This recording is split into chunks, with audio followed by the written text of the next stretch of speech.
Assalamualaikum warahmatullahi wabarakatuh. Daras Ramadan yang ke-14, I'tikaf. I'tikaf adalah salah satu ibadah sunnah yang sangat dianjurkan terutama di bulan Ramadan. Ibadah ini merupakan bentuk upaya seseorang muslim untuk mendekatkan diri kepada Allah Ta'ala dengan cara berdiam diri di masjid disertai niat yang ikhlas. Secara bahasa, i'tikaf diambil dari bahasa Arab yaitu angkafa ya'kifu uqufan, yang artinya mempersembahkan, mendedikasikan, menekuni atau menyibukkan diri dengan. Dan secara syar'i artinya tinggal di masjid sambil berpuasa dengan niat beribadah. Dasar hukum i'tikaf terdapat di dalam Al-Quran. Allah Ta'ala berfirman, "Wala tubashiruhunna wa antum aqifun fil masajid. Tilka hududullahi fala taqrabuha. Kadzalika yubayyinullahu ayatihi linnasi la'allahum yattaqun." Dan janganlah kamu bercampur dengan mereka ketika kamu beriktikaf dalam masjid-masjid. Inilah batas-batas ketentuan Allah, maka janganlah kamu mendekatinya. Demikianlah Allah menjelaskan hukum-hukumnya bagi manusia, supaya mereka terpelihara dari segala keburukan. Quran Surah Al-Baqarah ayat ke-188.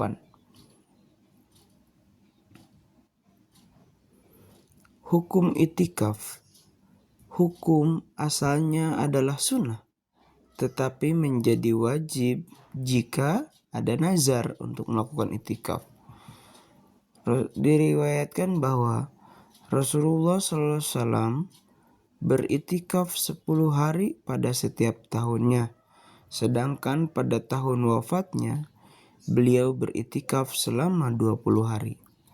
Adapun untuk tempat i'tikaf biasanya dilaksanakan di masjid sesuai dengan yang tertera di dalam Al-Quran Surah Al-Baqarah ayat ke-126 dan 188. Hazrat Muslih Maud radhiyallahu an bersabda, "I'tikaf dapat dilakukan di luar masjid, namun pahala masjid tidak dapat diraih." Waktu i'tikaf hendaknya dimulai dari sholat subuh 20 Ramadan, karena sudah jelas bahwa Rasulullah SAW biasa melakukan i'tikaf 10 hari dan 10 hari sempurna ketika i'tikaf dilakukan pada 20 Ramadan pada pagi hari. Diriwayatkan dari Aisyah radhiyallahu anha, Rasulullah SAW apabila hendak beriktikaf maka beliau melakukan salat fajar kemudian memasuki tempat i'tikaf. Hal-hal yang dianjurkan selama i'tikaf: memperbanyak membaca Al-Quran, melakukan salat sunnah, berzikir dan berdoa, mempelajari ilmu agama, menjauhi perbuatan dan perkataan yang sia-sia. Hal-hal yang dapat membatalkan i'tikaf: pertama, keluar dari masjid tanpa alasan yang dibenarkan syariat. Hazrat Aisyah memberikan penjelasan mengenai sunnah Rasulullah SAW ketika i'tikaf. Yang disunahkan atas orang yang beriktikaf adalah tidak menjenguk orang yang sedang sakit, tidak mengiringi jenazah, tidak menyentuh wanita, tidak bercampur dengannya, dan tidak keluar untuk suatu keperluan kecuali karena sesuatu yang harus ia lakukan, dan tidak ada i'tikaf kecuali disertai puasa dan tidak ada itikaf kecuali di masjid yang padanya dilakukan sholat Jumat. Lalu yang kedua adalah jima atau berhubungan suami istri. Yang ketiga adalah murtad, keluar dari Islam. Itikaf adalah ibadah yang hanya sah dilakukan oleh seorang muslim. Kemudian hilang akal. Itikaf adalah ibadah yang membutuhkan kesadaran dan akal sehat. Lalu yang kelima adalah haid atau nifas bagi wanita. Rasulullah SAW bersabda, "Aku tidak menghalalkan masuk masjid untuk orang yang sedang haid dan juga orang yang sedang junub." Hal-hal lain, wanita diperbolehkan itikaf di masjid.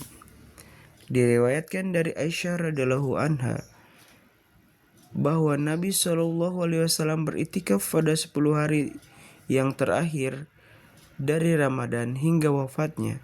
Kemudian istri-istri beliau beritikaf setelah kepergian beliau SAW. Lalu kemudian wanita harus mendapat izin suami jika hendak beritikaf. Yang ketiga, boleh mengqadha atau mengganti itikaf tahun sebelumnya. Terus, menghidupkan malam dengan beribadah dan membangunkan keluarga untuk beribadah. Diriwayatkan dari Aisyah radhiyallahu anha, beliau menyampaikan Nabi SAW bila memasuki 10 akhir dari bulan Ramadan, beliau mengencangkan sarung, menghidupkan malamnya dengan beribadah dan membangunkan keluarga. Demikian, Assalamualaikum warahmatullahi wabarakatuh.